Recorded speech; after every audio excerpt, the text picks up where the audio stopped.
mau tanya Nggih. tentang budaya pakaian. Ini kan biasanya perusahaan yang kepalanya biasanya ini Nasrani, itu kan disuruh pakai sinterklas karyawannya untuk menghormati. Nah, antara batas toleransi dan budaya ini gimana? Oh, enggak apa-apa. Budaya kok. Pimpinan lu Nasrani.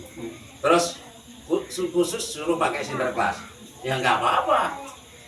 Ngikuti budaya itu enggak masalah. Maksudnya menghormati budaya. Menghormati budaya karena Indonesia kan sudah beragam. Bhinneka Tunggal Ika. Lah budaya Irian sama budaya Jawa sudah beda. Budaya Kalimantan sama budaya Jawa beda, budaya Sumatera, budaya Sulawesi sama budaya Jawa kan beda. Kita tetap Bhinneka Tunggal Ika.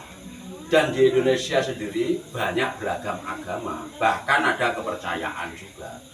Ya, masalah itu kita menghormati. Rasul sendiri menghormati budaya, termasuk menghormati agama lain. Rasul juga punya sahabat yang sakit pada saat itu. Ya Rasul menjenguk, walaupun dia non Muslim. Nggak mesti dia terus, oh itu bukan non Muslim, nggak saya jenguk. Enggak, Muslim maupun non Muslim yang sakit pun dijenguk. Nah, budayanya seperti itu. Tapi masalah agama, lakum dinukum waliyadin. Urusannya mereka, agama mereka, urusan kita, agama kita. Nonton mulai? Telepon? Ada tanya? Sudah cukup? Ada pertanyaan Ibu? Tidak ada? Ini ya? Ini kan waktu Natal. Katanya orang Islam tidak boleh mengucapkan selamat Natal. Nah, masalah ucapan selamat itu ada dua perbedaan. Ada yang melarang karena dianggap mengikuti budaya mereka. Nah, ada yang tidak karena sifatnya budaya. Ya kan? Sama saja. Ada yang berbudaya nempel perempuan, nggak boleh. Ada loh. Ada nggak? Ada? Oh ini nggak muhrimku. Lah, aku gini ngomong, Presiden Indonesia yang dulu, yang sekarang sudah almarhum, kan pernah salaman sama perempuan. Ya toh, sama presiden yang setelahnya perempuan. Presiden laki-laki yang sekarang almarhum, kalian kan sudah tahu. Dulu kan punya wakil perempuan, terus waktu itu kan ganti wakilnya. Kan waktu setelah selesai kampanye kan tangannya dipegang gini. Kalian mesti lihat TV semua. Itu kan bukan muhrimnya. Yang makanya masalah budaya itu harus tahu. Ada yang begini, yang penting hatinya, yang penting niatnya. Bersalaman nggak apa-apa nih, hatinya nggak macam-macam. Tidak bersalaman, perempuan nyadut, saya kedip, sama saya salaman tapi tidak kedip itu bagus mana? Ini jujur mawon, jujur saja. Misalkan ini ada perempuan ini yang mana yang nyadut, saya lihat itu kedip. Maksudnya itu punya hati piye? Kedip wis pokoke warna semolohe, nyadut dan lain-lain. Kedip. Tapi saya dalam hati gitu, sama saya melihat perempuan salaman, tapi tidak punya hati macam-macam. Baik mana? Baik yang salaman toh? Lah makanya. Jadi bagaimanapun tergantung dari niatnya. Sama seperti orang pergi ke masjid. Dari awal niat sholat Jumat, ada. Dari awal niatnya mencuri sandal, ada.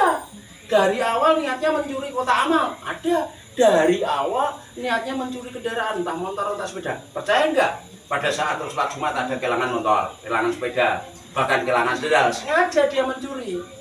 Karena itu memang niatnya dari itu. Tapi kan ada yang niatnya memang datang sholat.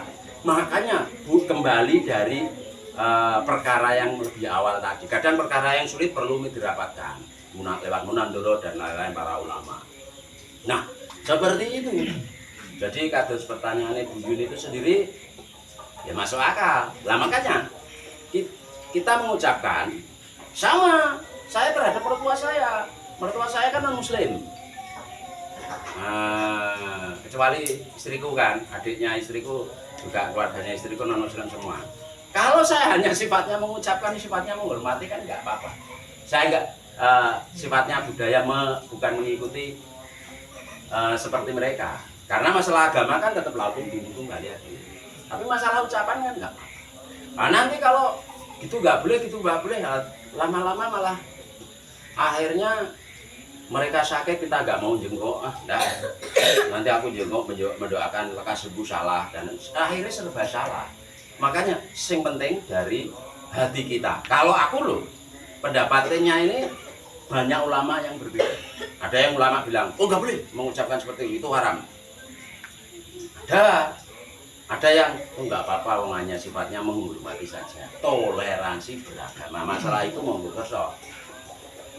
kerso panjenengan sedaya tentang mengikuti yang mana, karena perbedaan tadi antara ulama yang sini begitu, yang sini begitulah itu. Ada lagi enggak? Ada lagi enggak? Sama seperti saya kalau korban muslim dan muslim mau kasih semua, diterima kalau Gusti Allah matur nuwun, tidak diterima pun saya matur nuwun karena saya sudah beramal. Tapi ada loh orang yang berkorban khusus muslim saja yang enggak dikasih, yang non muslim enggak dikasih. Ada toh? Ini khusus muslim. Anek pas kayak mertua aku duduk di depan rumah, berada jagongan sama ibu-ibu, bagi korban, depannya dikasih, dia tidak. Apa yang dia katakan? Islam medit. Mertua aku bilang, kok sakit bu? Ayo, nek do jaluk semen, jaluk sumbangan, do kalender, do jaluk semen, jaluk pasir, moro rene ning omah kene, dia ora takok aku Islam ta ora? Bu nyuwun sumbangan. Pas ke moro rumah sakit, aku sumbang. Dia ora takok aku Islam apa ora? Dia langsung aku sumbang. Tapi kenapa nek kono do motong korban kok aku ora dikai? Kan aku duwe putu. Pamane aku ora doyan tak iso tak kena putuku. Aku di saudara, mungkin tak kena siapa? Kenapa? Berarti kan isan mungkin masjid-masjid. Masakan enggak? Nah ya dah, ije dipupane aku. Kita tahu tuh mon gereja jalan sumbangan di Kupeng. Gak tahu. Pinggir jalan loh perapatan. Gak mau kubah masjid, cedung agar orang lewat tang. Jadi di jalur tang ini kan orang mesti orang muslim. Dia bisa saja non muslim. Nah berarti kan bisa saja terus makanya. Piye caranya ngecake seperti itu? Makanya dianggap gitu. Makanya saya prinsipnya nggak seperti itu. Kita di Indonesia itu satu umat. Nah, bukan umat muslim saja, campuran. Jadi kita menghormati. Kita dikasih jajan atau dikasih apa sama non muslim kita terima, tapi kadang kita juga ngasih mereka. Kita mau memberi dan memberi dan menerima dan memberi, saling menghormati itu tidak apa-apa. Kalau saya itu masuknya di budaya, bukan di agama. Banyak loh sekarang ini orang yang masuk di tempat bawa map minta sumbangan. Dia kan nggak tahu yang didatangi itu siapa. Iya toh? Banyak ke tempat saya minta sumbangan. Nggak ketemu aku. Kalau ketemu aku sesama muslim mungkin lah kita sumbang. Mungkin walaupun semampunya kita sumbang untuk sumbangan pondok pesantren dan lain. Nah pas ibu ketemu mertuaku, kan orang tanya, Bu jenengan muslim apa enggak? Kan nggak tanya. Disumbangkan diterima. Iya toh? Gelem kok. Tapi nek kenapa korban? Yo karo tanggane iki lho korban gonku enggak dikasih. Percaya enggak? Pernah mertuaku ngelok kayak aku gitu. Aku ya sedih. Oh iya ya.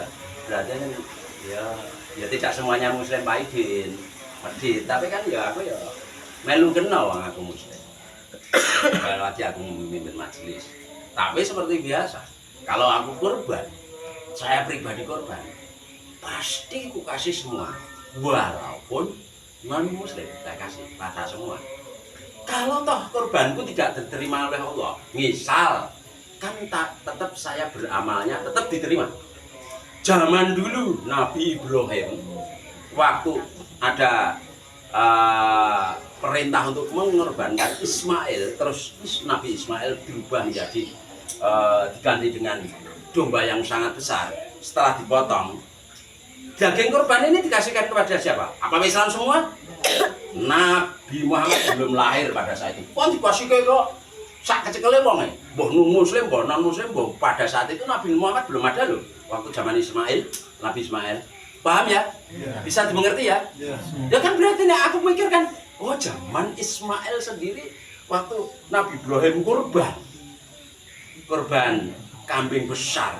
Terus kan dibagikan kepada kaumnya. Kaumnya apakah muslim semua? Kue muslim, Nabi Muhammad aja belum lahir kok. Saat itu kan begitu. Yang dikasih pengikutnya Nabi Ibrahim. Tapi bukan hanya pengikutnya saja. Siapa yang mau dan utuh. Karena daging kurban itu dombanya amat besar sekali. Dan dibagikan kan nggak habis-habis ceritanya. Banyak yang meminta. Baik anggotanya dari Nabi Ibrahim maupun orang lain yang minta selalu dikasih. Nah, saya berpendapat juga. Oh, berarti dikasihkan non muslim juga ya. Zaman Nabi Ibrahim kan begitu. Paham ya?